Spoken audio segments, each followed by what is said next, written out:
Say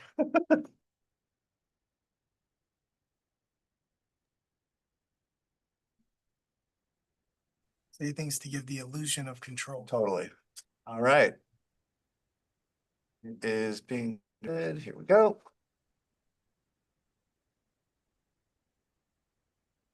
Good morning, everyone. Good morning. All right. So now Morning. call this meeting to order at 10:15. Thank you for your patience. We know that Ben is ready and we'll be taking roll call based on the folks on the Zoom. And so we will not be needing to raise hands or say aye or any of that for right now. But this ad hoc meeting is being conducted by teleconference on the Zoom platform. This meeting is being recorded and live streamed. By attending the meeting, attendees consent to being recorded. The meeting's primary location is here in Sacramento on the 14th floor at the new CWDB headquarters in the Labor Agency Building or Lab for short. Members of the public may attend and participate in this meeting by greeting CWDB staff in the lobby or participating through Zoom. CWDB staff will then escort any members of the public to the 14th floor. All virtual presenters, please introduce yourself in the Zoom chat by entering your full name, any title, and your organization. If a presentation includes slides, presenters, please let us know when to advance the slide by saying slide. CWDB board members, please keep your cameras on throughout the duration of the meeting. If you have any technical difficulties that prevent you from appearing on camera, please note those difficulties on the Zoom chat. A link to this meeting agenda can be found on the CWDB webpage at cwdb.ca.gov under our board 2026 meetings. If teleconference access is significantly disrupted and cannot be restored within a reasonable amount of time, the meeting may be canceled or rescheduled. Public comment is now open and will be heard after each agenda item and again prior to adjournment. Teleconference participants may make a comment during the appropriate comment period by clicking the raise hand button on the Zoom platform. CWDB staff will designate and unmute participants to allow them to provide comment. Public comments will also be accepted via email at boardpubliccomment@cwdb.ca.gov or by being recognized by the chair. We can allow just 2 minutes for each public comment per subject, so please make them concise. All public comments received by email will be read aloud during the public comment period noted on the agenda and included in the meeting minutes as part of the public record. Today, we have 2 presentations for our board. The first, which is an overview of the Kern County Regional Update. I had the pleasure of going to Kern, and I always love going to Kern. We saw some pretty cool projects, definitely are engaged in what is a transformation of this economy and of this environment. Obviously with oil and gas exploration changes and the rise of climate technologies, being able to see some of this in action and see what transitions look like has always been something of note for me in particular, but also, in conversations about how the construct of your particular region is inclusive of Inyo and Mono County, but still having a real concentration of effort in the Kern area is really something of note. We do have board members from Kern and I don't know if he's on, but wanted to give her a moment to recognize anything or mention anything if Jennifer Haley is on and available. I do not see her. Okay. Magda's also from Kern. Magda. Ah, yes. I do see her on the screen.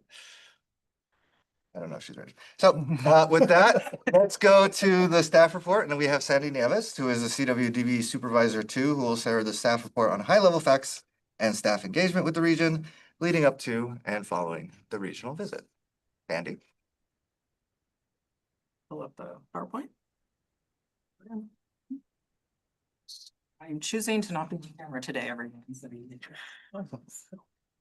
This is also just to let you know that our regional engagement specialist, Diane Brown, is who covers Kern, but she is out right now, and so I'm filling in for her.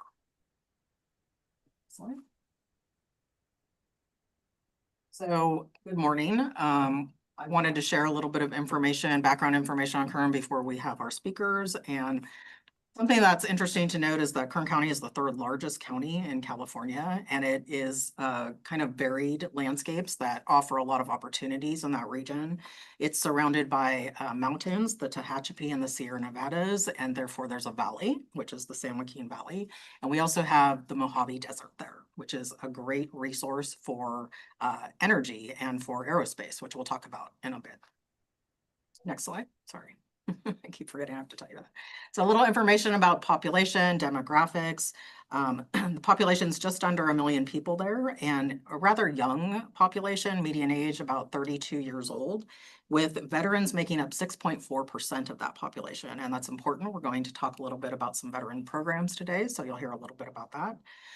Median home price in the area is about $364,000, which is, lower than much of California. So that's an opportunity to be able to purchase there. Median income there, about $67,000, and unemployment there is a little higher, 8.3% than the rest of the state. California's average unemployment rate is around 5%, with the national average being around 4.2%. This is an opportunity for growth, and it also poses some workforce challenges. Next slide, please. Just a quick question on the unemployment figure. Is that pretty static or is that up or down versus a few years ago? From what I read, Pretty normal. yeah, pretty normal for that area. I think that we'll see some of that change as the population ages, actually. That's kind of a guess that I have, so. If I'm not mistaken, the last major dip was in the 2018-2019 period when you got from about 10% to about. What I was gonna say, fifth grade. Yeah, if I could ask too about that unemployment number. So how recent is that figure? That's this year. Okay. Is that correct? When I did research 8.3 is from the most recent release. in early 2026. Okay. Thank you. Check. No, you're good. Also, one of the, we'll talk a little bit about industry in Kern County, and so agriculture is a big part of the industry there. So there's a very large Hispanic population, and it's a pretty diverse. So a little bit of information on race and ethnicity for the area. Next slide, please. So I've learned a lot about Kern doing this, filling in for my staff, and it's been really interesting to learn. So Kern is considered the Golden Empire because of its rich history of gold, oil, and agriculture. Next slide, please. Some of the largest industry sectors that exist there are anchored in agriculture. That's a big part of Kern County. Energy, manufacturing, distribution. It has strong growth in renewable energy, and I have some information on that shortly, and advanced manufacturing. This is supported by their Jobs First regional plan. Next slide. So oil and gas, agriculture, sorry. I don't know, I lost a slide. So agriculture is one of their big industries. It ranks the top 5 as the most productive agricultural county in the country. And these are the top 5 crops that come out of Kern. Some of them were interesting to learn. Carrots, like I never would have guessed carrots came from Kern, right? Citrus is a big one. Grapes, of course, in California, grapes are a big industry. And then, our almonds and pistachios, nuts are important, so I'm really pro almond, so just sharing. Almonds. You gotta say it both ways. Almonds, Almonds. like Daccos. Next slide, please. Could be your local. Right? Hit the ground there. Good learning experience for me. So Kern is the #1 renewable energy producing county in the US. That is huge. It has a lot of solar and wind, partly because it has the Mojave Desert, which opens up a lot of space for that. And it creates a number of jobs, both, direct jobs and indirectly. And it accounts for more than 70% of California's renewable energy. 50% of that is electricity in the state. So this is a super important piece for California, especially as we're pretty climate forward, but also an opportunity for the rest of the country to look at how do we model for renewable resources. Next slide, please. So Kern is kind of known for oil and gas, and it still remains one of the most important oil producing regions, ranking #1 statewide, 23 in the country. And it accounts for our oil production, 73% and 73% of our gas production. So very important for our resources and for, our cars and driving around. So next, please. Also, as I shared before, it boasts the Mojave Desert. The Mojave Desert has an interesting history. It opened in 1935 to actually serve the silver and gold mining industry, so that hence the Golden Empire. It was sold, or the Marine Corps Air Auxiliary Air Station took over in 1942.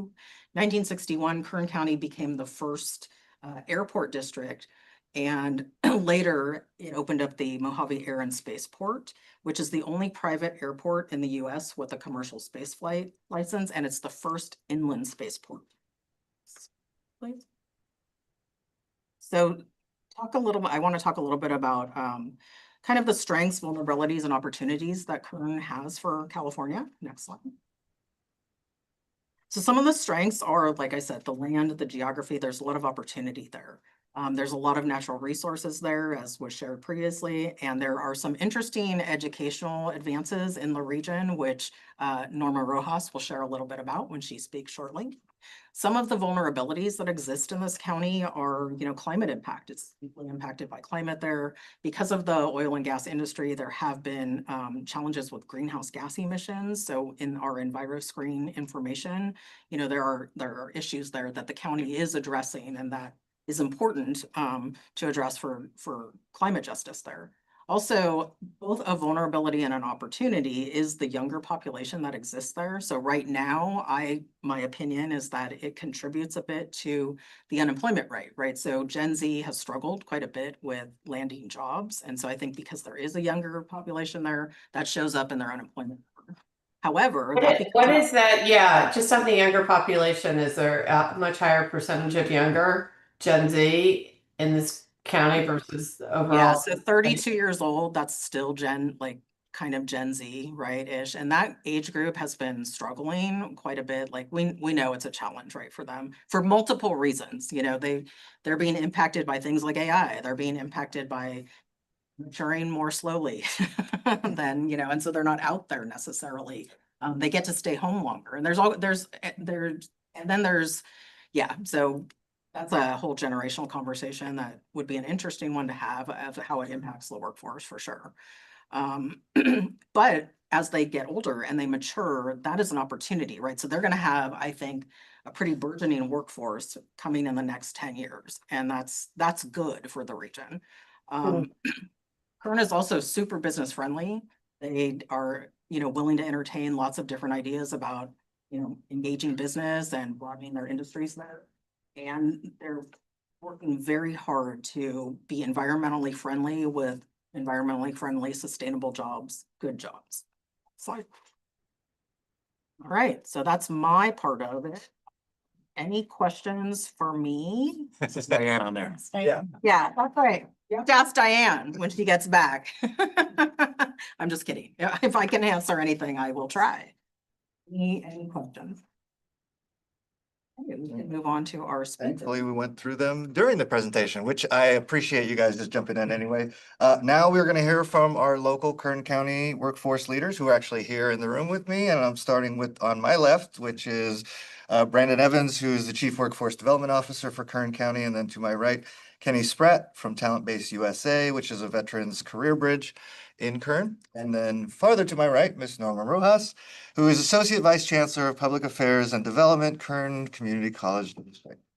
A very long title. That's what happens in government.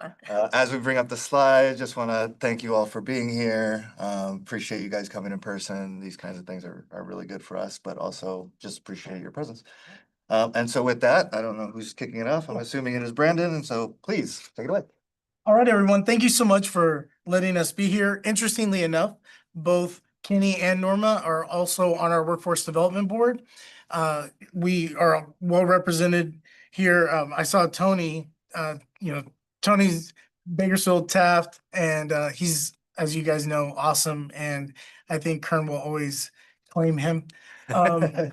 And obviously Jennifer from Kern Energy, and then we have Magda Menendez, who is a legend in Kern County and a great representative of the region as a whole. So in the time I've been allotted, I wanted to kind of take a little bit of a narrow, more niche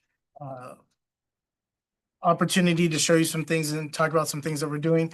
First of all, I have a title that's not as long as Norma's, but I'm the county's Chief Workforce Development Officer. So not only am I responsible for managing the Workforce Development Board, I have a county-wide perspective where we're really trying to pull all the workforce partners into the same rooms, into the same conversations to find out how we can complement each other. If we can go to the next slide, please.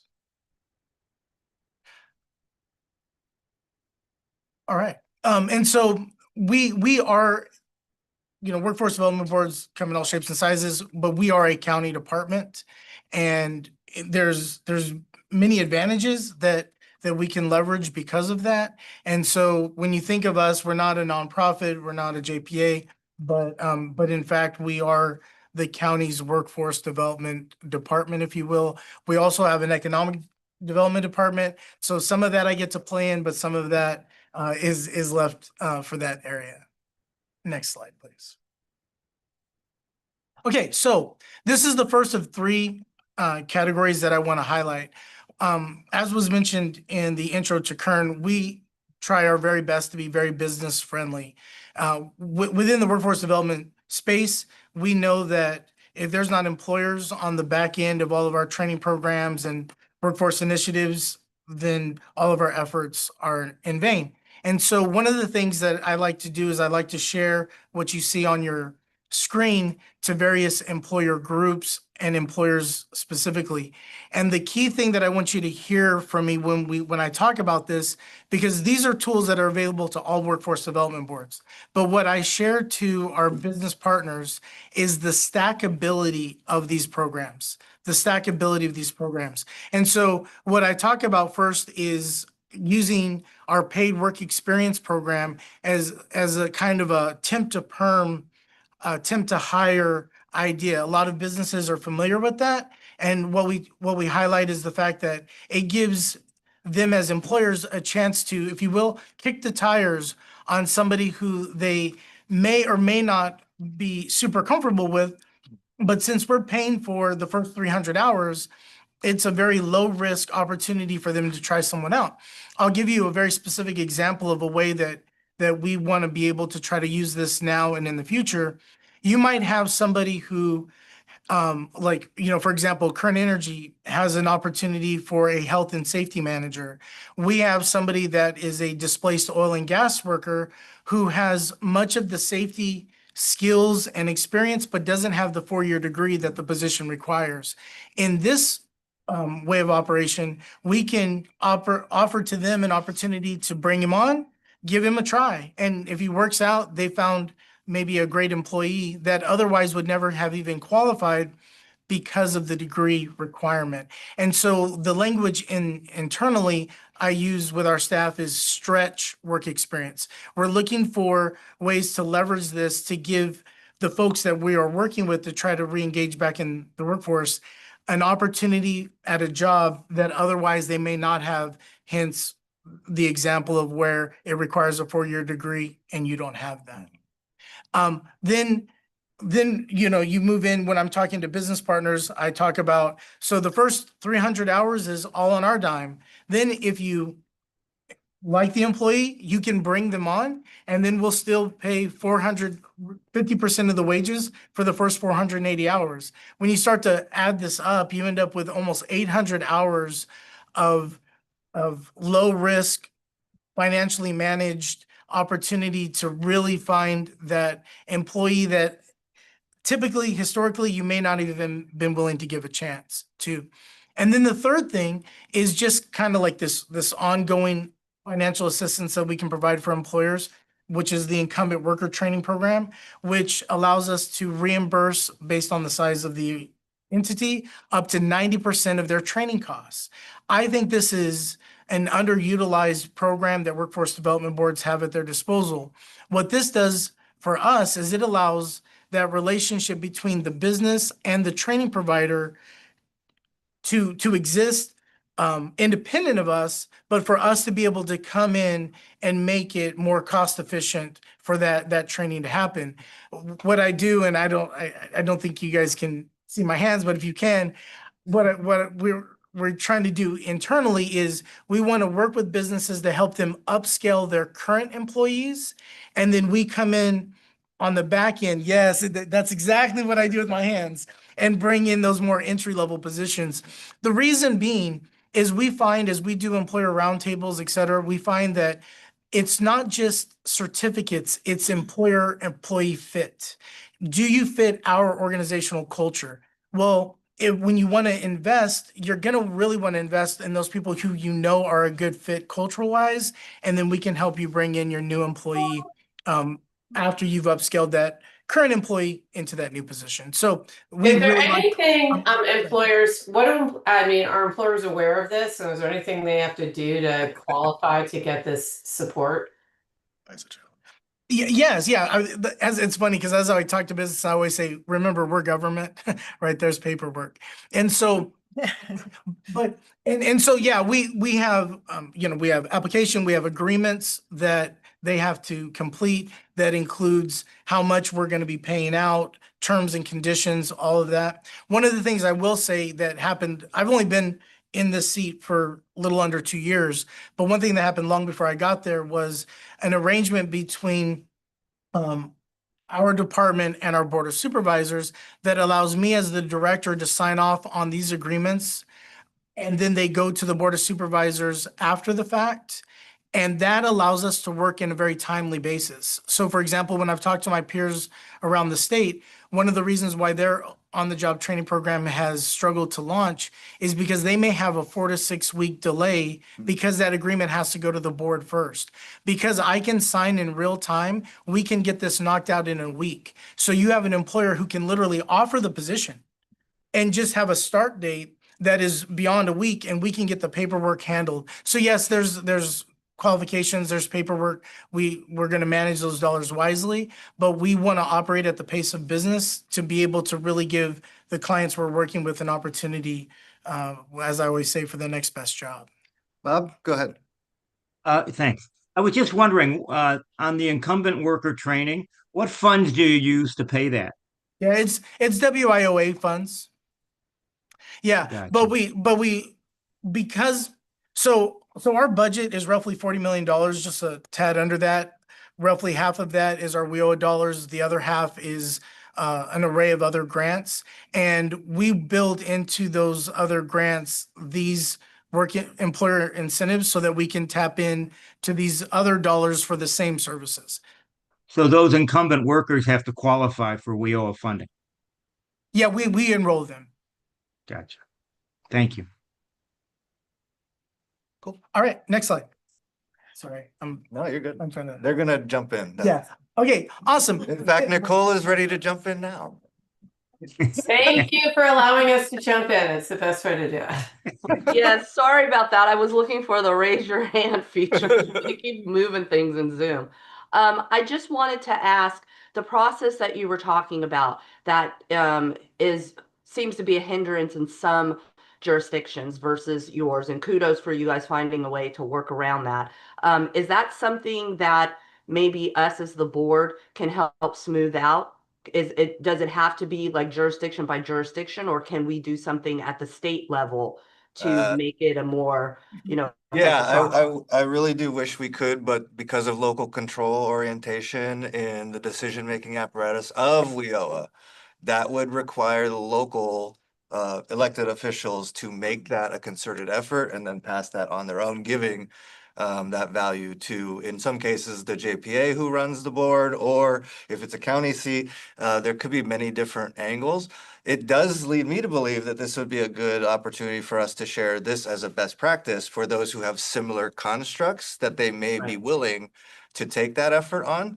But I think we're looking at what could be multiple scenario differences based on how the jurisdictions are defined. So like, for instance, in Los Angeles, being that there's 7 different boards and they all control jurisdictions based on city lines, that might be a different vehicle than what would be happening at a county or will be happening in a multi-county scenario. But that's something I think that us as the state will look into, as how do we promote this practice as being something that will accelerate the value to the business constituents within their communities.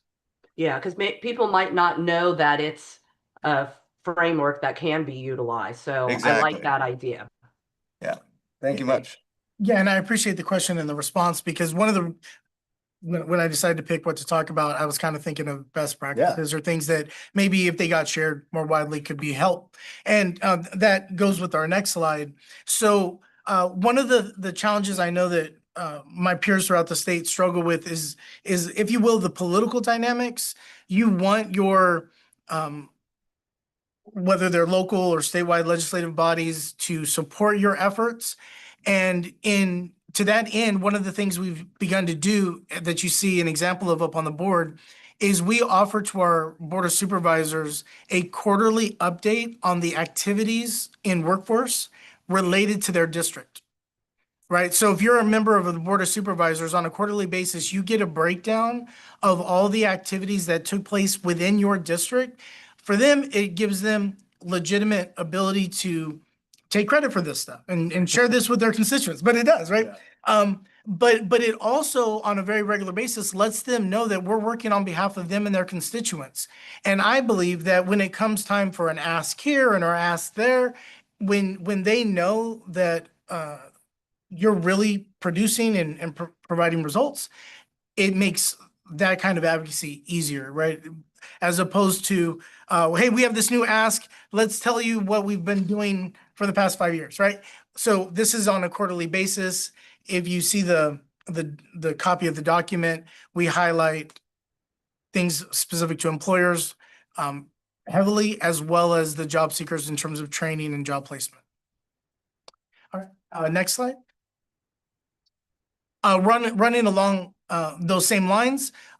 So we have a very active board, and I wish we could just have a whole conversation about staff and board and how they work together. Again, a couple examples just to my right. And one of the things that they've made very, very clear is they want to know easily what we're doing, like the accomplishments. And so we've added this performance dashboard to our website.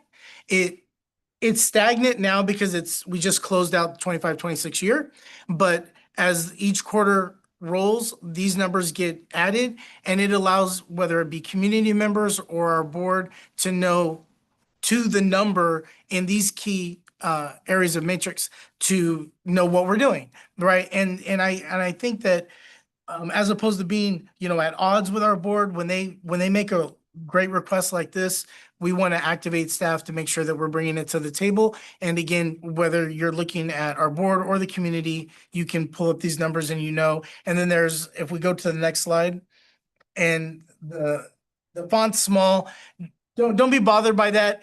It's just intended to show you that on our website, the behind the scenes data is also available, right? So whether you're looking at enrollments, placements, training providers, et cetera. Next slide, please.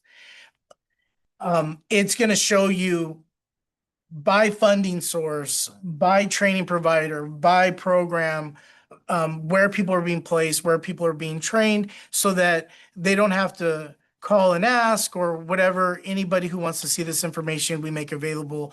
Because again, if we load this on the front end, then there's no questions about whether or not we're being productive.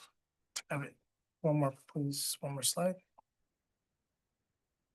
Yeah, so again, trainings, and then next should get us right to that $2.2 million for our on-the-job training. That's just our WIOA funding. We use other funds that also carry us above that. Our total number for last year was just under $2.5 million. Next, please. All right.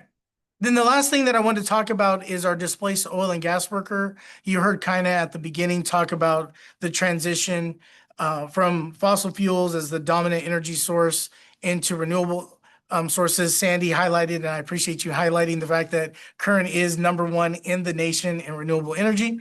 But we received an $11.3 million grant to work with displaced oil and gas workers. What you have up on the screen is just a snapshot of some of the activity. I like to highlight the fact that we're just under 200 employees that we've helped place.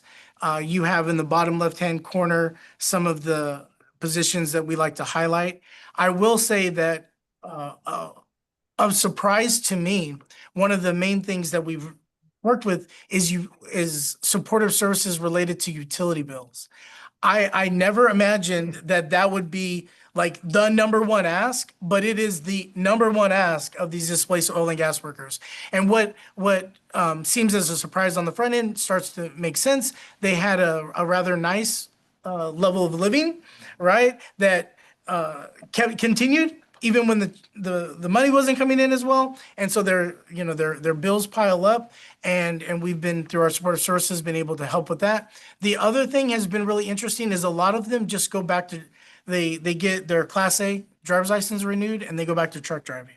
That has led us to rethink how we do training, because when we say, well, hey, we can put you through lineman college, diesel mechanic training, the number one response we get to that is I need a paycheck now. I need a paycheck now. And that is why we've kind of pivoted into the arena of how do we train you while you work with that employer who's paying you or we're paying you, because we can't accept just continuing to get no's to great training programs because they need a paycheck right away. So I know I'm on a. No, that's fair. And go ahead, Mr. Cordova. I'm not shocked that you have a question. I was glad that you saw my hand raised and I didn't just have to jump in there, because I was going to jump in there right now anyways. So two quick questions. So thank you for the content and the presentation. When we go back one slide, I wanted to reference this one slide in regards to the on-the-job training component of it. And kind of, you know this, I've been pretty adamant about how I've been trying to be intentional of elevating the visibility of the California community colleges as one of the preferred providing training partners with your institution. Do you have a breakdown of who's providing a lot of that training within the slide itself? For OJTs, it's the employer. Specifically to the employer itself? Yeah. So this money is money we reimburse employers for training. So basically they hire somebody, and for the first 480 hours, we will reimburse their onboarding training costs for bringing Okay. on that new employee. And again, just to kind of bring this together, so I'm just about 2 years in, basically year one was around 700 grand. The full year one was 1.1, and now we've doubled that. And that major pivot was when we started to find out about the oil and gas workers being so clear about, I need a paycheck. I need a paycheck. And so we're really trying to, back to when I used the stretch idea, how do we talk employers into leveraging our resources to bring on that person that otherwise they may not have, and let the training happen while they're getting a paycheck, right?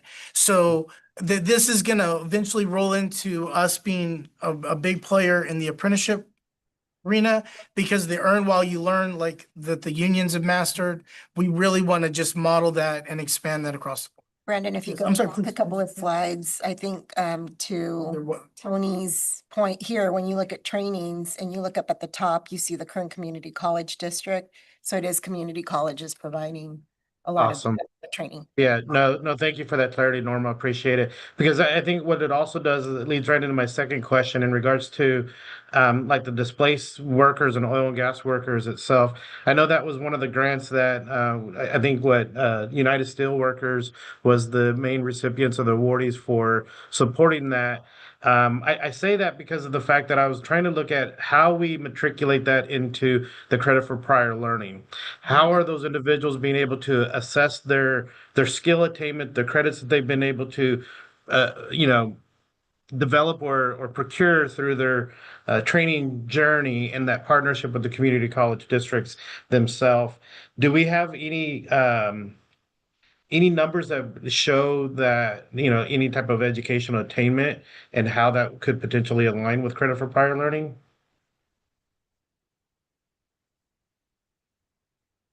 Yeah. Kenny was going to refer to that within his program in his presentation. So he can speak a little bit to how we're working with credit for prior learning within Kern County. But I appreciate it. I don't think Brendan, you all track that at this point. No, not credit for part. Alright, so why don't we continue to the next set of presentations, so that way it might answer your question during it, or if not, what we can do is follow up with additional details. Okay, thank you. I Yeah, might have it's to like jump a off. thank you slide. I might have to jump off at 11, but this is great stuff. Appreciate it. All right. Tony, I know you got to go, Tony, so I'll just jump in real quick and talk about the credit for prior learning. Part of our program, which you already know about, our Veterans Career Bridge program, we provide, due to our partnership with Bakersfield College for veterans, getting their JST transcripts, all their military training that they had in the military, and get it converted over to, and get it reviewed by our local community college. So they're not having to start over and redo the training that they're already trained for. So that's something that we're bringing into our program. So I'll talk a little bit about it through our Veterans Career Bridge program. No, I appreciate that, Kenny. And so for Kaina, Norma, and Brandon, one of the things that I was looking at is the incumbent worker and the current displaced individual. How do we get them to be incorporated? So the veterans is awesome. I love it as a veteran myself. I've always been an advocate for it, but also the employee that hasn't attained college credit, how do we get them to get into that pathway as we start to look at training programs to reskill or upskill? And I'm gonna have to make an assumption here just based on what Brandon offered before, which is if their interest is to just get a check as quickly as possible, they may be less reticent to engage in what that would look like and to see what the effort is in terms of getting the qualifications under a CPL. But I do think that there's probably ways that we can make it easier for them to do that so that they could then make a more, I'd say, substantive decision if it's only like 2 classes that they need to complete, or if it's something like that. And so how can we make it easier, I think is where we would be focused on as the board. Yes, agreed. And the elevator pitch to be able to sit down and say, you know, do you want a bigger check than just getting Exactly. Exactly. All right. We're bringing up slides right now. Great. All right. So I'm Kenny. You just heard about the broader region and some of the workforce efforts taking place across Kern County. So what I want to do now is take a few minutes to bring that down to the individual level and show you what one of those pathways looks like for the veteran. Once again, I'm Kenny Spratt, and I'm the founder and CEO of Talent Base and Veterans Career Bridge program sponsored with California's Job First.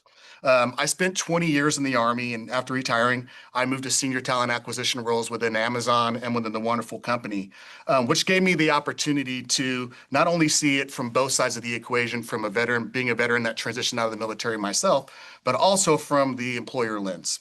And what I came to believe is that when veterans leave the military, we often begin with the wrong question. We often ask, what training do they need? But really what we should be asking is, how do we help veterans translate what they already bring to the table? And how do we help employers recognize that? So this is the idea behind our program, the Veterans Career Bridge program. So next slide, please. So as you look at this slide, our region sits within reach of China Lake, Edwards Air Force Base, Fort Irwin, Vandenberg, among others. Every year, there's thousands of service members that transition from installations across the broader corridor. And that's just not the veterans that's impacted, that's also their family members. And they are not entering the civilian workforce without experience. They have led people, they have managed risk, equipment, logistics, operations, maintenance, numerous other technical tasks.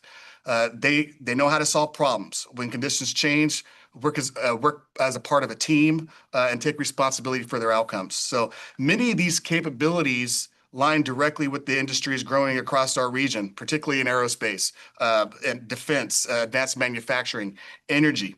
The problem isn't often a lack of talent. It's the problem is the job translation that veterans bring, right? And so that's what really our goal and our focus is for our Veterans Career Bridge program, is to make sure that we're that translation piece between the employer and the veteran. So the issue is whether we can, so the real answer we're trying to solve is, how do we translate those skills, and how do we make sure that employers see the true value that these veterans actually truly bring to the table? And then how do we identify areas of opportunity and gaps that these individuals might have, and customize tailored pathways for these individuals going through our program? So Can I ask real quick? So is that military transitions, is that from the 4 bases that are identified? that's correct. So that's just within your service That's right. area? Great. That's right. Thank And that once again, that's not only including some of the other installations that are not in there as well. Okay. So Thank you. you're welcome. So we'll go over and move over to the next slide, please. So this is what the participant journey actually experiences. The pathway begins, I'm sorry, let me back up here. Veterans Career Bridge is not designed to replace the organizations already doing the good work in our region. Our role is to connect those resources around one clear pathway for each participant. Workforce partners may provide funding, paid work experience on the job training, incumbent worker training. Education partners provide credentials, academic pathways, and credit for prior learning, what we just discussed, Tony. Veterans and community organizations help address barriers such as benefits, transportation, housing, family needs. Employers help define the need and provide work-based learning and hiring opportunities. What truly sets this model apart is that we bring those partners to the training, and we bring these partners into the training itself. Throughout phase one, partners join the class to explain their services, veterans benefits, and how participants can access them. That creates a relationship before the need becomes urgent and gives partners a clearer understanding of the participant's pathway. Career Bridge then stays with the participant and keeps the partners connected through referral, reverse referrals, and continued engagement. That allows us to address barriers earlier before they disrupt training, employment, or retention. The participant is just not passed around from service to service. They're walked through each pathway, and our goal is to make sure that we're proactive with services instead of being reactive, past the point of no return. Move over to the next slide, please.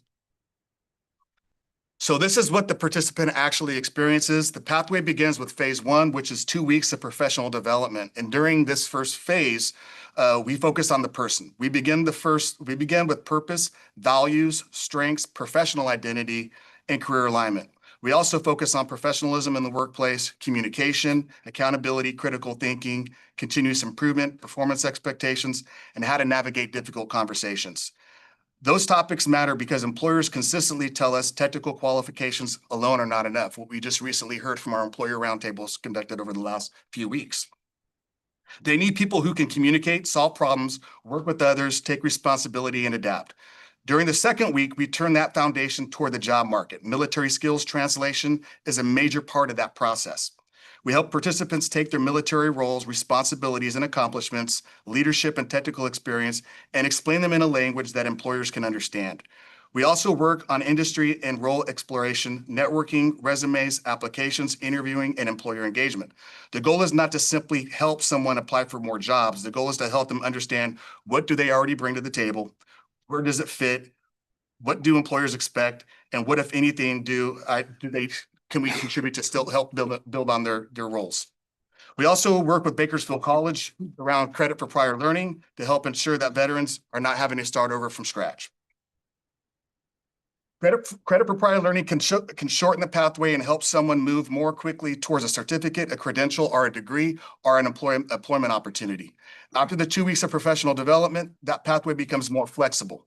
We do not believe every participant needs the same training or the same credential. We also do not believe someone should spend months in training before they understand the industry, their role, or whatever the career is a good fit.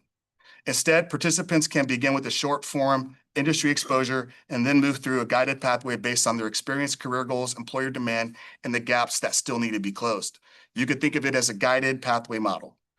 The pathway is flexible, but it's not random. It stays within a defined set of industry-recognized stackable credentials connected to real occupations and employer demand.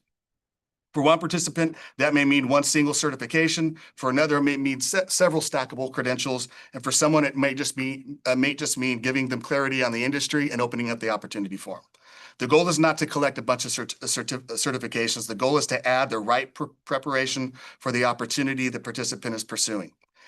And if the first employer connection does not result in a placement, we do not simply exit the participant from the program. We conduct this program on a bi-monthly basis, so we can reintegrate that individual back into the following matching phase by giving them some feedback and some coaching. So I'll move over to the next slide, please. So I'm happy to share with you that this is one of our first graduates. Eddie Rangel is one of those examples that really stood out to us. He's a Navy veteran who came to the program with a lot of experience in communications and technical ability and leadership, but he wasn't really lacking talent. What he was really lacking was how to translate his skills in a way that made sense. After completing our program, Eddie was hired as an IT manager with Braun Electric, making over $135,000 a year. That's double than our county's average, which is great. And his ability did not suddenly appear just because he completed our program. Those are skills that he already had. They were already there. What changed was his ability to explain it, connect it to the right role, and get in front of an employer who could recognize his value. One participant described the experience by saying it felt like someone was finally preparing for a real world rather than simply telling them to apply for a bunch of jobs. So that is what intentional career bridge pathways actually truly look like. This is what workforce development looks like on action. So I'm excited to be able to help bring this program to not only our community in the county, but the state if there's an opportunity for that as well. Move over to the next slide. So we're still building and validating this model. We've already completed 2 cohorts. We recently graduated our 2nd cohort, which was on last week. And we currently have partnerships with other pathways as well. So we're also connecting them with other apprenticeship programs. The MC3 program is another opportunity that we're providing these opportunities for high-paying jobs for our community. So I'm excited to be able to share a little bit more about the program, and I'll leave the floor open for any questions anybody might have. Thank you so much. Any questions from the Brady Bunch Squares? Okay. Can we queue up the next? Oh, we got one. How many DOW SkillBridge employees are located in Kern County? We're the only one right now. So we are a DOW SkillBridge third-party provider. And the goal is that we're providing this opportunity as another pathway for employers to be able to tap into. Especially important as we look in, as we're growing out in East Kern, especially in our aerospace and defense corridor, which is vastly needed. If we want to continue to grow in that industry, we need to make sure we're bringing in the right skill set. And there's nobody that's better suited for that than the veteran. Thank you for that. From Kimberly Meyer. Can we bring up the next?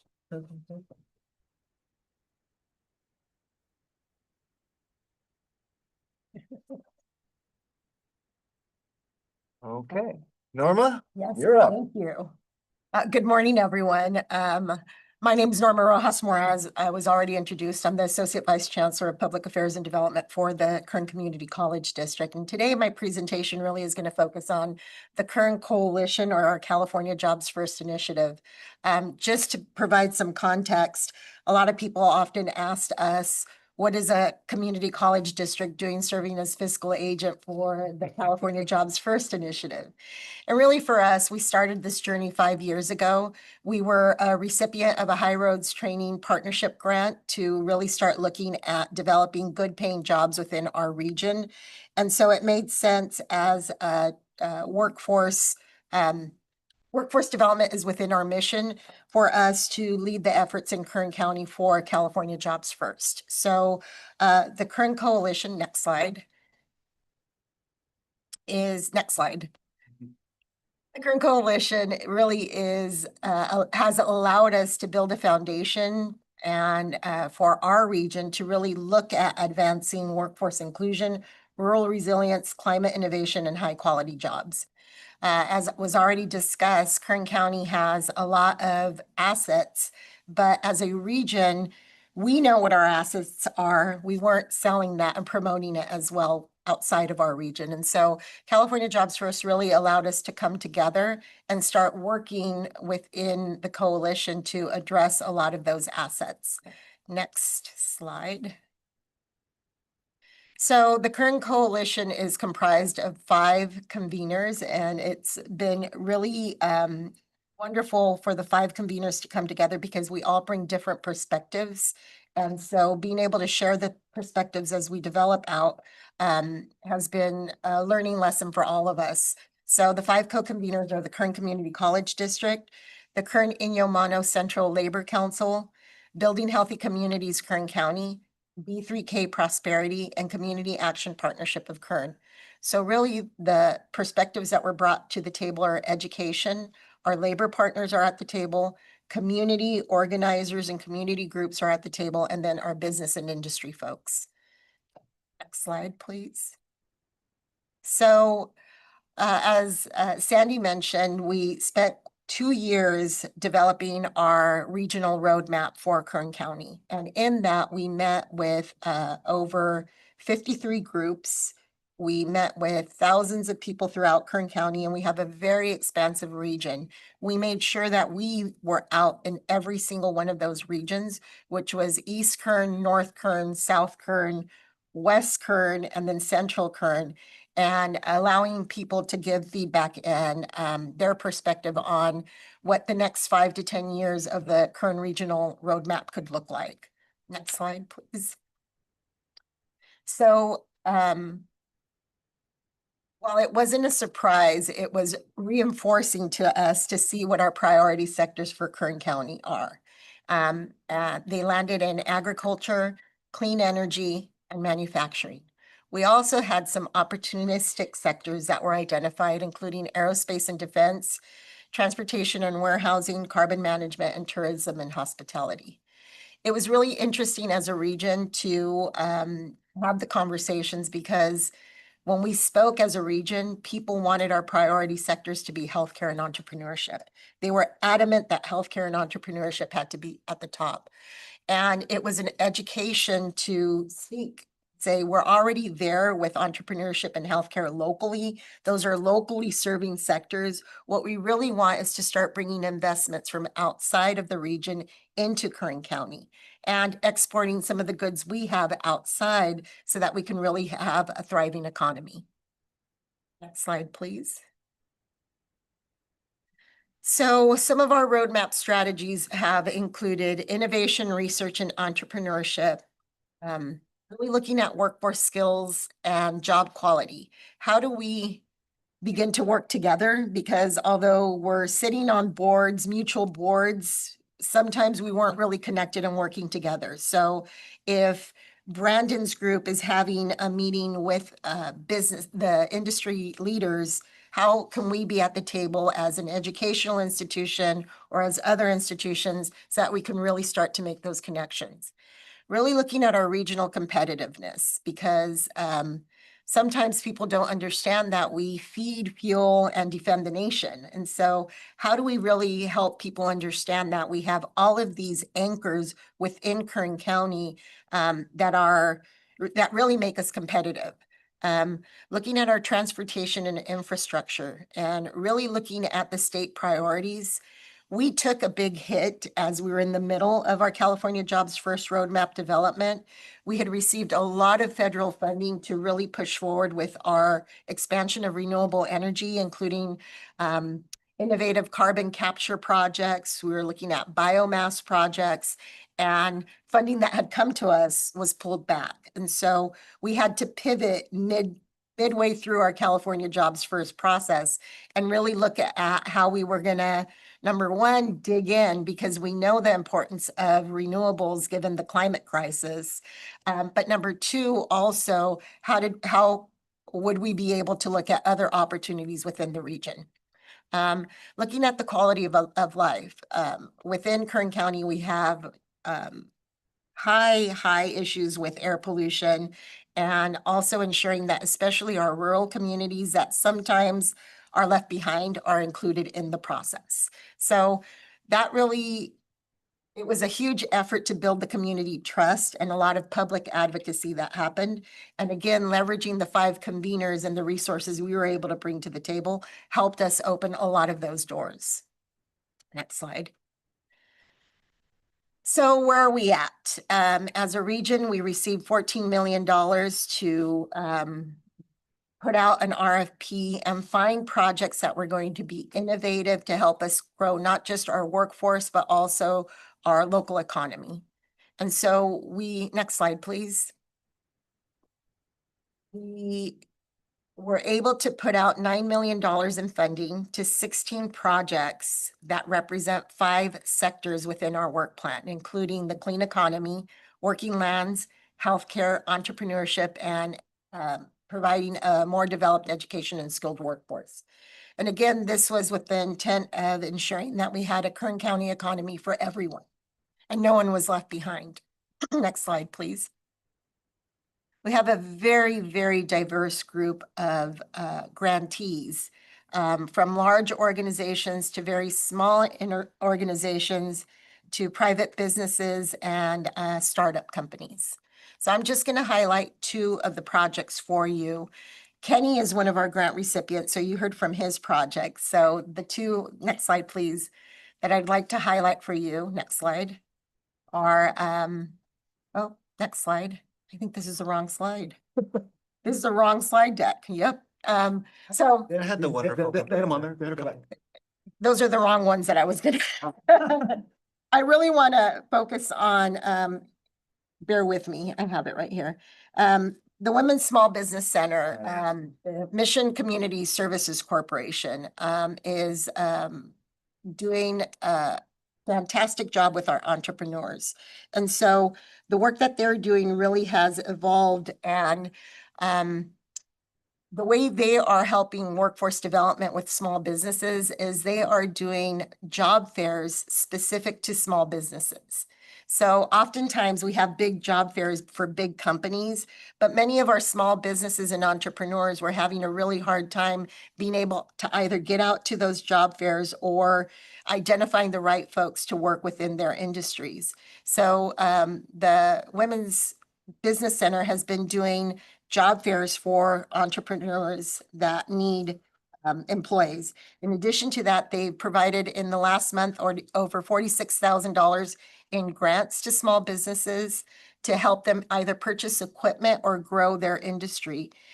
They've also done 52 outreach and small business academies in rural communities within Kern County. So these are communities that don't have access to traditional entrepreneurship training. They're going out to East Kern, to regions up in Inyo County. They're going to Delano, to very, very small communities in order to provide that training. They are continuing to grow, and just in next month, they have 119, there will be up to 119 small business workshops that they are providing throughout Kern County. Wow. The other project I really want to highlight is the Renewal Gravity Wells and Piston Wells projects. So the Gravity Wells project, the Renewal project, is looking at taking existing abandoned wells, oil wells, and converting them into energy storage systems. The two projects use two different technologies. One uses a hydraulic lift. The other uses a piston to go into the wells and actually produce the energy and store it. Within that, they are then able to sell the energy back to the grid. So it's a self-sustaining, self-contained energy system. Again, that is a startup, and it's two demonstrations that they've developed, demonstration projects that they are developing with this funding. As it's moving forward, we know the number of abandoned wells within the state of California top 1,000. So they would be able to convert these into standalone energy storage systems. With that, they're partnering with Bakersfield College to develop the training programs, because they will need technicians to operate these storage systems. Again, it's developing into a workforce development system because community college is at the forefront, working in tandem with them to develop the skill set that will be needed. And the hope is to work then with displaced oil and gas field workers to give them the new training skill set. So next slide. Next slide. Slide. We don't have to end. There we go. But what I wanted to end with is that we understand as a Kern Community College District that in order to meet the needs of our community, we need to look beyond traditional training and really understand the needs of the populations that we're serving. We're very innovative, and we're able to provide access to different opportunities, including early college. We have the largest early college program in the nation, offering AA degrees and education to students that are still in high school. We have credit for prior learning. We have non-credit programs. We have not-for-credit programs. And really what we're doing is working with our partners in order to develop additional programs, and we have the flexibility to be able to do that. So again, through the Catalyst and through California Jobs First, we've really been able to engage and continue to develop opportunities for workforce development within the region. Thank you so much, Norma. We'll open up for discussion, but I have one question really quick. And Yes. since I control the mic, I'm going to ask it first. You talked about the demonstration projects related to the oil well capping, which is now converting into energy production and storage. Are they working with CalGEM on that? And the other question I would have is, because we have a responsibility under a program that we're working with CalGEM on to build a skilled and trained workforce in this area. What are the dimensions of the work that they're going to be doing? Is it going to fall in line with that skilled and trained requirement as they go forward? They are working with CalGEM, and obviously they have a lot of permitting that they're going through for this process. So I would say there are opportunities to continue to have the conversation as we develop out that workforce. Next time I come, I want to see them. Absolutely, I Okay. would love to arrange a field trip. It's a fascinating field trip to Yeah, go I've on. been, we've been getting deeper and deeper into how to do this effectively, how to make this not just an engine for climate reduction issues, but also an engine for job creation and opportunity, especially knowing we're transitioning a ton of folks from the oil and gas field from one end, and now this is another pretty cool opportunity, I would think. So thank you for that. Are there any questions or discussion from members of the board? Tony, I'm looking at you. So I know Tony's gonna hit me with one. Muted. Tony, you look like you're trying to speak, but you're on mute. I think he was being deferential. Not sure what it was, but okay.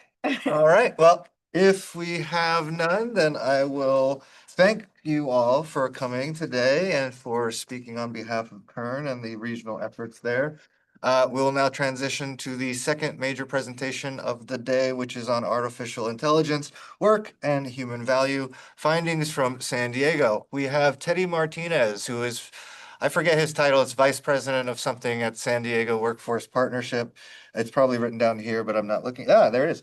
Vice President of Strategic and Policy Initiatives for the San Diego Workforce Partnership, who will discuss how rapid AI adoption is reshaping San Diego's workforce, why adaptive capacity and equity matter in this uneven transition, and what coordinated regional strategies can help workers build AI literacy, gain sector-specific skills, and access career navigation, work-based learning, and supportive services. Thank you for joining us today, Teddy. I had the privilege of being with San Diego on a 2-day tour prior to making another stop over at Comic-Con, which was awesome. And got a pre-release of this, and we were so excited. We were like, can you or are you willing to join our next board meeting and to make this presentation official? So thank you so much, Teddy, and the floor is now yours. Thanks, Kaina, and good morning, everyone. We're really excited to share our latest research with you all, and really appreciate the opportunity to do so. I'll jump right into the slides, beginning with kind of the motivation for why we wanted to do this research, outside of the fact that AI is the all-consuming conversation that kind of is unavoidable. Our strategic plan really centers on a couple of core pillars, including action through data and innovation and the future of work. And so this report aligns with those core pillars of wanting to provide labor market information and labor market intelligence so that we can have actionable strategies deployed to address the current moment. Innovation in the future of work is obviously what our core mission is to try to prepare the region for technological transformation and make sure that workers have the skills that are in demand by employers. We also wanted to promote regional collaboration with this report. We are one piece of a very large mosaic of efforts throughout the region, and we know that San Diego has historically shown a lot of collaborative muscle, and we want to once again flex that muscle to meet this moment.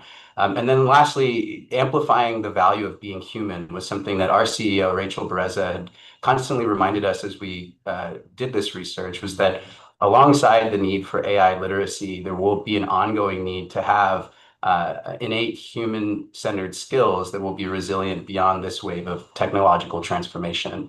Our key findings were several, but the key highlights here that I'll walk through today are that we've seen AI skills demand surge via job postings, which is signaling a really increased appetite for these new skills from employers. Right now, we're not seeing broad-based job elimination from AI. What we're seeing is that AI is changing the way work is being done by augmenting tasks, accelerating the skills that are needed across sectors and occupations. We also Can I ask a quick question on that? When you're seeing AI skills demand a surge, like, how's it being framed? I'm going to get to that in the slides here, so All right. we'll walk through all of these. But please, if you do have questions, please let me know. We also pointed out that among some equity issues that are already surfacing, young job seekers are uniquely vulnerable in this environment. Entry-level roles are becoming increasingly less available, and so younger workers and recent grads are having a difficult time navigating the job market. And as I mentioned, human-centered skills are durable and will be resilient through this technological wave. One of the signals that we looked at was just that a lot of times the conversation centers around, we've seen this before with other technological waves, which is true. We've seen the introduction of the computer and the internet, and these technologies took a lot of time to be broadly adopted by the general population. Whereas with LLMs, ChatGPT specifically, we saw 100 million subscribers within the first 2 months, and that's reached 53% of global population in just a few years. And so this, while we've seen technological advancements before, this one's a bit different because of the speed at which it's happening, which makes it a lot more difficult for employers and workforce systems to adapt that quickly.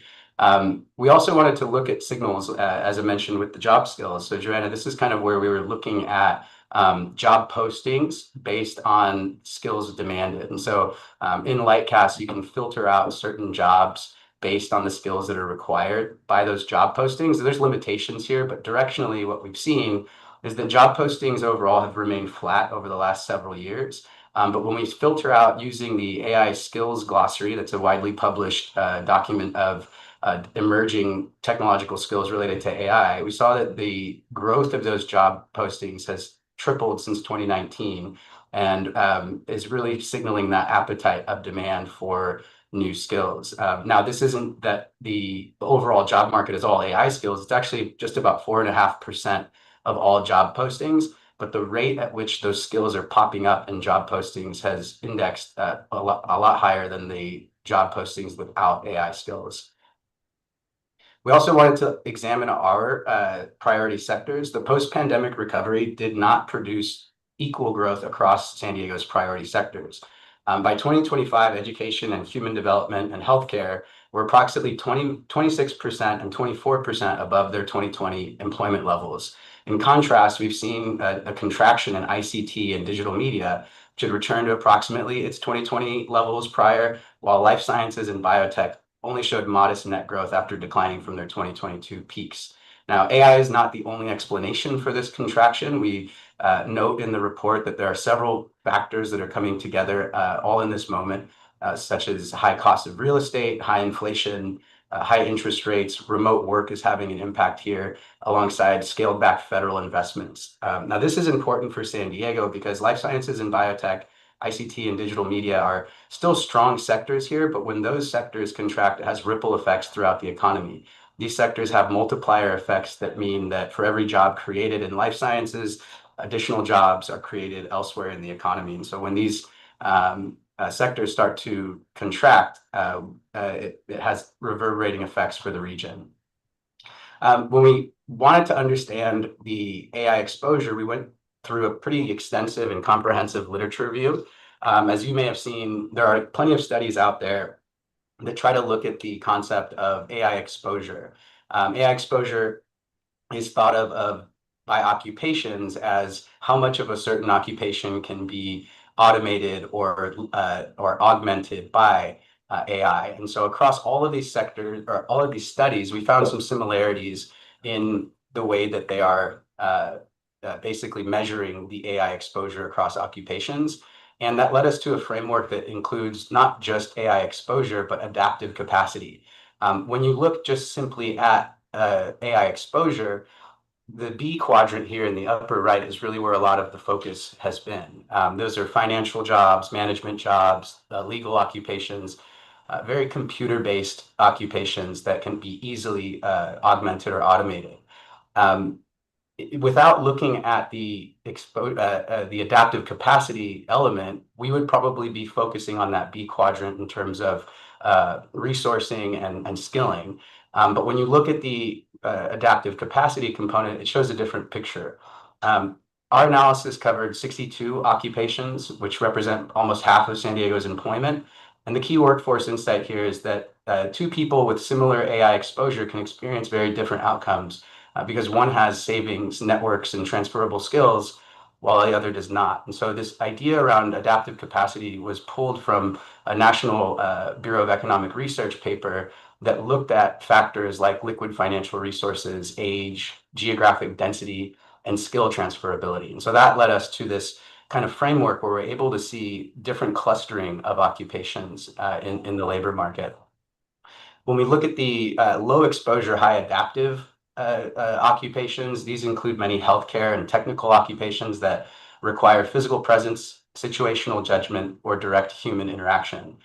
Workers in this cluster face limited immediate automation risk and generally have skills that can transfer as technology changes. These jobs may still evolve through digital scheduling, documentation, or decision support tools, but the core human role remains important. For workforce leaders, Cluster A represents comparatively resilient destinations for career pathways. And the priority is to expand access without assuming that every displaced worker can move into these roles without additional training or support. When we look at the B quadrant, these are jobs that have, again, been kind of the center of the AI discussion. These include the occupations such as software developers, market researchers, project managers, and these roles face meaningful task disruption, but their workers generally have strong transferable skills. The likely outcome is substantial job redesign. Software developers may supervise agentic workflows, while nurses or teachers may use AI for administrative tasks, and then be able to devote more time to patient or student needs. High adaptive capacity does not guarantee that every worker will benefit. Some jobs may still decline here, but the workforce opportunity is to help these workers move toward higher value tasks that require judgment, accountability, relationships, and domain expertise. The C quadrant is where we see the most growth in San Diego and represents the largest share of jobs in our sample. These occupations rely heavily on physical presence and cognitive or manual dexterity, and human empathy. This quadrant is seemingly the most kind of growth opportunity in San Diego, but as we'll see, there are some equity issues that arise while this cluster continues to grow. Really, the biggest concern for us is occupations in the D quadrant that are heavily exposed to AI and have lower adaptive capacity. These include clerical jobs, cashier and customer service, and executive support occupations where AI can perform a meaningful share of routine cognitive tasks. At the same time, these workers often have fewer financial resources and face greater difficulty transferring into comparable jobs. These workers need early intervention, practical AI fluency, recognition of their transferable skills, career navigation, and short-term credentialing alongside support services. And so if we were only to look at the exposure index, which has been widely popularized, we would miss where the vulnerability really exists, which is in that D quadrant. When we look at other things alongside this framework, we can see where inequity issues start to emerge. We highlight a couple of key occupations here. Right now, the size of the bubble is the relative employment. So the larger the circle, the more jobs in San Diego that are in those types of occupations. When we look at wages, though, we see that there's a disparity here. Occupations in the D and the C quadrant have lower wages, which follows along that same concept of adaptive capacity with incomes. Occupations in the lower adaptive capacity clusters are facing lower wages, and so training alone may not be the only solutions.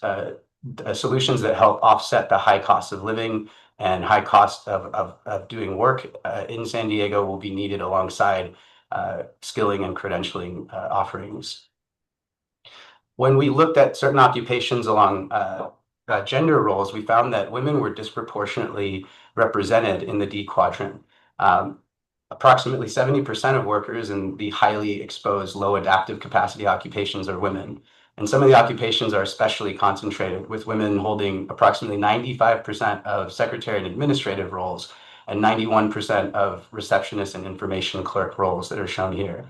So this dynamic signals to us that we need to be mindful and thoughtful about the offerings that we are putting out there, that they're aligned with the people that are in certain vulnerable roles. We also looked at the framework across racial and ethnicity lines and found that white and Asian workers within the sample are more concentrated in high exposure occupations, but they're also more likely to be in the high adaptive capacity segment. By contrast, approximately 75% of Hispanic, Black, Native American, and Pacific Islander workers in the sample are in lower adaptive capacity occupations. So this signals to us that equity strategies must address resources and access, not just simply teaching everyone the same technical content. As I mentioned earlier, youth was a big part of our insights here. Since 2022, the share of younger workers among software developers fell roughly 90% of its 2022 index level, while medical assistant and registered nurses, the share of youth in those roles rose to approximately 106%. Remote work, affordability, and reduced opportunities for in-person mentoring also contribute. So AI is not solely to blame here, but the response should be to expand internships, apprenticeships, mentorship, work-based learning, and bridging roles that allow young people to gain the experience that AI may otherwise remove. So in our report, we call for a region-wide youth-first approach so that we can skill up young folks that are trying to enter the labor market in a very dynamic time. We also wanted to understand where the growth opportunity was along this framework. During the 20 to 2022 recovery, all 4 occupation clusters grew, led by Cluster B at 15.4% and Cluster A at 14.6%. But from 2022 to 2023, to 2025, that pattern reversed. Cluster A declined by 5.5%, Cluster D declined by 2.5%, and Cluster B was pretty flat at a negative 2% growth rate. Cluster C was the only group to grow at approximately 0.8%. And so what we're looking at is a difference in where opportunity exists for workers, and that growth really happening in those lower paying jobs that are still resilient, but have a gap in terms of compensation. We also wanted to understand which occupations would be more or less exposed to this dynamic based on their physical or non-physical nature. And so, it kind of makes sense that occupations such as installation, maintenance, and repair have highly physical components of that work, while occupations like legal and business and financial operations are highly non-physical. So this cues to us where AI may be deployed to basically augment these types of occupations. We also want to understand within San Diego, what was our share of those types of workers? And so we can prioritize who we should be reaching out to in terms of job seekers, workers, and employers. And here we can see that office and administrative support roles make up about 11% of the workforce. And so we can prioritize based on that risk level alongside the magnitude of that occupation in the region. We also note that while AI literacy will be important, human capabilities that complement and resist automation will still be really valuable. Because skills like empathy, collaboration, emotional intelligence, sound judgment will all be still very needed and in demand by employers. And so we should be embedding these types of skills alongside AI literacy, not just offered as an unrelated soft skill module. We also wanted to take an internal look at our placements. So this is just a snapshot of some occupations for the program year 2024. And among the 16 training occupations that we examined, about 2/3 were placed in clusters A and B, which is a good signal. A positive interpretation is that many of our clients are entering comparatively resilient pathways. The concern, however, is that workers in highly exposed, lower adaptive roles may not be reaching the system at all. And so while it looks good that we aren't placing folks in that very vulnerable D quadrant, we're signaled that we might just be missing them and they might be falling through widening cracks in the system. And so that cues us to be able to enhance our outreach to workers and employers within that quadrant and try to monitor those trends within employment in that cluster. This is just a limited sample. However, it's really directional for us in understanding where we're placing folks throughout the labor market. Geographically, we know that expanded services matter. San Diego is about 4,500 square miles, which is a very vast region to traverse if you're getting to work or trying to get to a workforce training solution. We have 4 career centers throughout the county, and so we wanted to understand where vulnerability exists across zip codes. We used a location quotient to understand basically by zip code where the highest concentration of a given worker is alongside that cluster framework, and show that nearly most of the high adaptive, high exposure roles are living in the coastal area. And so this gives us directional cues of where we should be placing resources, where we should be expanding virtual services and mobile units to help meet workers where they are. Nationally, San Diego's been ranked as a AI star hub by the Brookings Institution alongside 28 other metros. You may wonder why the Bay Area is not included on this map, and that's because in their study, the Bay Area is an outlier and really is kind of one in its own in terms of the AI hubs. But San Diego is competing with 28 other AI star hubs, as mentioned, and based on our demand, we rank about 12th amongst those peer metros when we're looking at AI postings that are adjusted for the total labor market demand. So as I mentioned, about 4.5% of the job postings that we're seeing are AI related.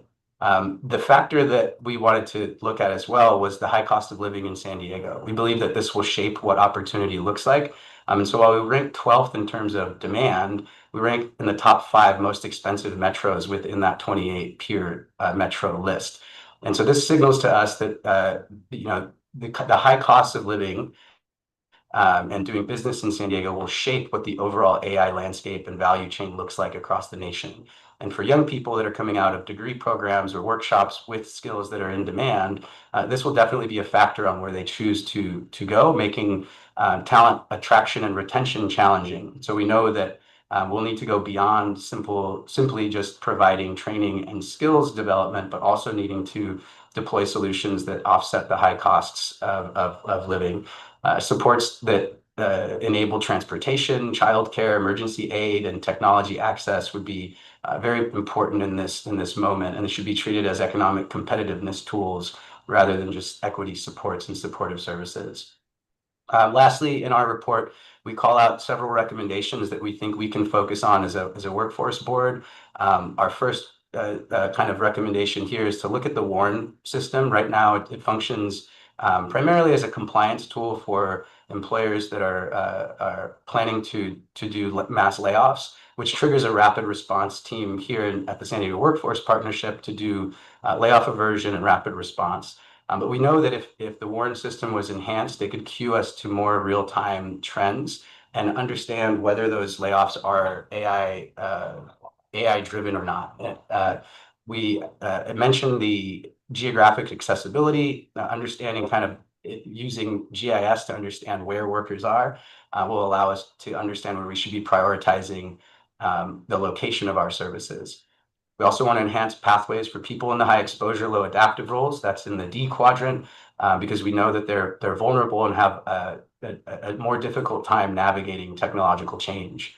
We want to scale and expand support beyond training to reinforce coordination with peer agencies, and also design a regional youth first approach to revamp service delivery to support young job seekers. Lastly, we want to co-design AI relevant curriculums with employers so that we know the offerings that we deploy are aligned with what's in demand from our employers. San Diego Workforce Partnership is already offering AI literacy programs and workshops across the county, and we want to expand on those sector by sector, because how AI is being deployed in, say, healthcare is going to look very different than how it would be deployed in advanced manufacturing or in other sectors. And so we want to align those offerings to those sectors. Lastly, our report is available online. We have a text version that is a PDF of the full report that includes a lot of the methodologies that we use to analyze this data. And then we also provided an interactive web report that you're seeing here that allows you to kind of click through and see all the data points interactively, which is a little bit more of an easier to digest format that we wanted to offer.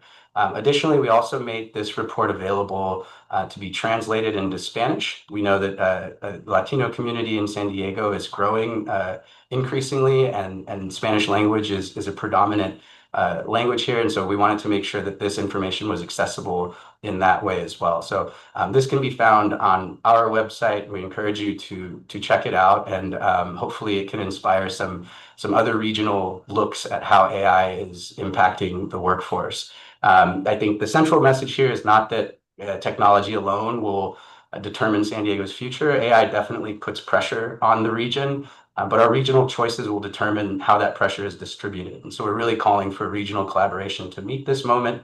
As I mentioned, we are already activating AI literacy workshops, and we'll begin convening employers to be able to harness all of the good efforts that are happening across our region around AI. So really appreciate the opportunity to share this. Welcome any questions or reactions to the report, but otherwise, thank you for letting us share this. Thank you so much. Yeah, the reports, I mean, it's super cool. I love the online version, the switch to Spanish. It's fantastic. Thank you. I just wanted to mention really quick that we have Rachel Bereza, who is, oh, there she's now on the big screen. Please feel free to jump in and introduce yourself. Hi, everyone. I'm Rachel Bereza. I'm the president and CEO of the San Diego Workforce Partnership. I'm really just here as a cheerleader for Teddy, who's done an excellent job presenting to you today. Yeah. Okay, and now we can open it up to board members for questions and discussion. See, you got through the questions because it was a very deep analysis. I did have one. I know that when we talked down in San Diego, I asked you specifically to highlight how many of the overall job profiles there were that made up, and it's, you said roughly 4.5% of the overall job postings. Correct. And has increased 3 times, or is increasing at 3 times the pace of other jobs. If that were to continue, that 3 times differential and going out a couple of years, like it still wouldn't reach 25-27% at that point. So when do you really think that there could be an inflection point? And knowing that you've bifurcated your economy into those 4 different quadrants, do you think that which area do you think that will happen first based on your research? Yeah, I mean, I think that the high exposed cluster, the B cluster, is going to be primarily where we see a lot of increased skills demand change. The skills glossary that we looked at, the AI skills glossary, is like its 3rd edition. It's been published each year, and each year it's adding new terminologies and skills that range from everything from SQL to machine learning to really new packages that are embedded within different languages. And so we track that and recognize that the framework allows us to kind of understand that high exposure is going to be really where we see a lot of this continue to grow. There are some studies out there that say that if at this pace, if adoption continues at the rate that it is, that it could affect anywhere from 6 to 7% of the overall workforce, which in San Diego equates to about 95,000 workers by the end of the decade. But still, that depends on a lot of factors that are uncertain. There's still a lot of uncertainty on the level of adoption, how far this goes. So to your question around inflection point, a lot of uncertainty still looms. But directionally, we know that folks that are in the high exposure clusters have varying different degrees of the way that their jobs will be impacted. And that adaptive capacity component allows us to see who we should be prioritizing first. And we think that as a workforce system, efforts that try to enhance a worker's adaptive capacity will be paramount in this moment. So then in context with segment B, that's also in a high earnings area. A lot of those jobs are earning more money than. Does that create another challenge because some of them may not be eligible for the services that are provided through the WIO programs? Sure. And I think this is where working collaboratively with our regional partners that are in economic development, our employers, to be able to offer different training programs is so important. And there's already a lot of really good efforts underway in San Diego that you may be familiar with. And so it's really harnessing and aligning all of those efforts. Because as I mentioned, we are just one aspect of this solution. And so we recognize that we're one piece of a very large puzzle and are really going to be striving to collaborate with different partners in education, in government, in philanthropy to try to harness all those efforts around a similar strategy. Thank you so much. Ellen has her hand up. Hi there, Teddy. My name's Ellen Terry. I work at the Employment Development Department. I'm a senior economist there. I've also been researching AI. So I really enjoyed your presentation and also the way you're thinking about how to make this useful for policymakers and workforce development initiatives. One thing that I've been thinking about that you probably have been too is these measures of artificial intelligence exposure are just about generative AI. They're the large language models and whatnot. They don't really capture the robots that are going to be driving cars and taking over some of the manufacturing facilities and whatnot. And so I'm just thinking and wondering if you have any ideas as well about how to layer, using the adaptive capacity framework, but is there a way to easily layer on top of the Gen AI exposure measures, maybe add one more layer that also includes this physical AI robotics? Maybe using that the AI skills you were talking about and how they have all the different types of skills. Maybe it could be using that data set.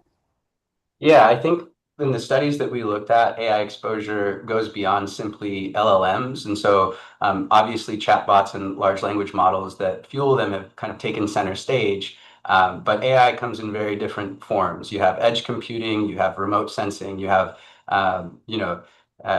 computer vision. There's all kinds of different ways that different sectors are deploying AI beyond just LLMs. I think right now all of the attention is on chatbots because they're in hands of the general public, but that's kind of why we want to go more specifically sector by sector to understand from employers how they're actually deploying AI, because it'll look very different in healthcare when we're talking about medical records and deploying natural language processing tools on them versus advanced manufacturing, where you might see some more of those robotics. So the AI exposure index does cover that, but certainly we'll want to understand sector by sector how AI is being deployed, because that'll dictate the skills that are needed within those different sectors.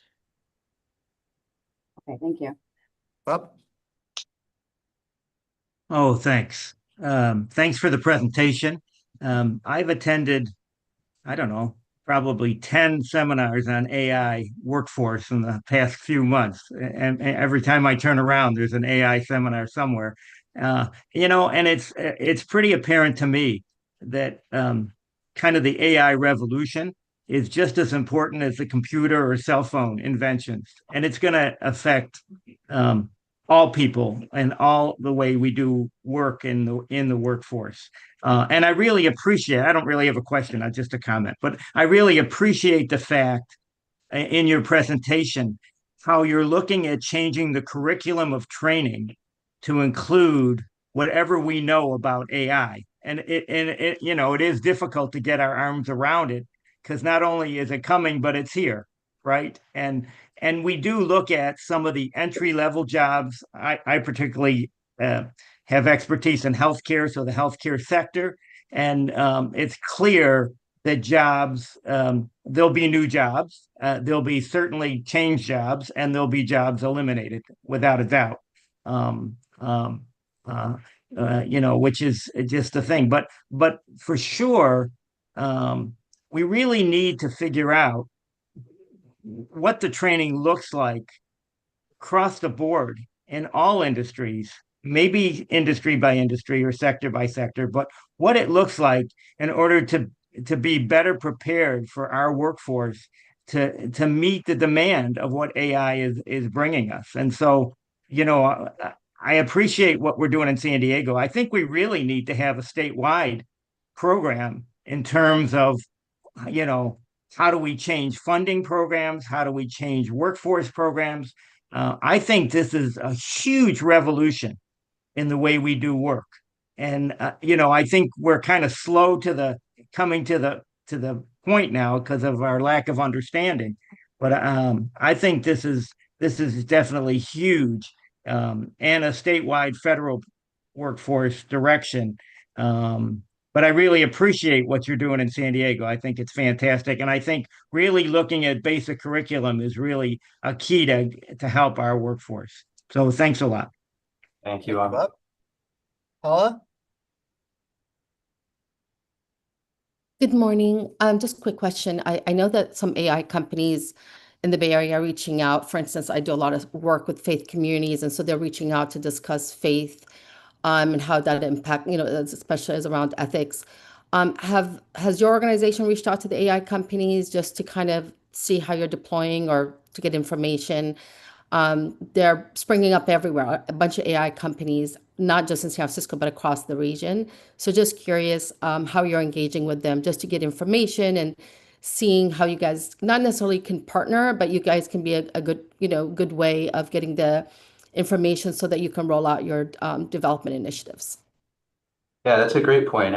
We hadn't reached out directly to AI specific companies. A lot of the studies that we looked at are based on those companies like Anthropic and GovAI and OpenAI.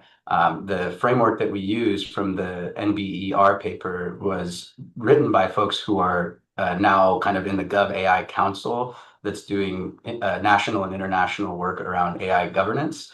But part of our kind of next steps around turning this report into action will be to reach out to employers across sectors. And so I think it'll be, that's a good point for us to try to prioritize reaching out to different AI companies to understand how they're deploying and maybe what comes next, so to speak. So appreciate the tip. Yeah, I would encourage you to reach out to two people that are in the San Francisco area. One is Donnie Fowler. I think they work for OpenAI. And then, oh my God, why is she like, oh my goodness, what is her name? So it's just on top of my tongue. I'll put it in the chat. But these are two folks that are really are in community. They've worked in government before. They've worked for elected officials, so they understand the importance of this intersectionality and how to protect communities.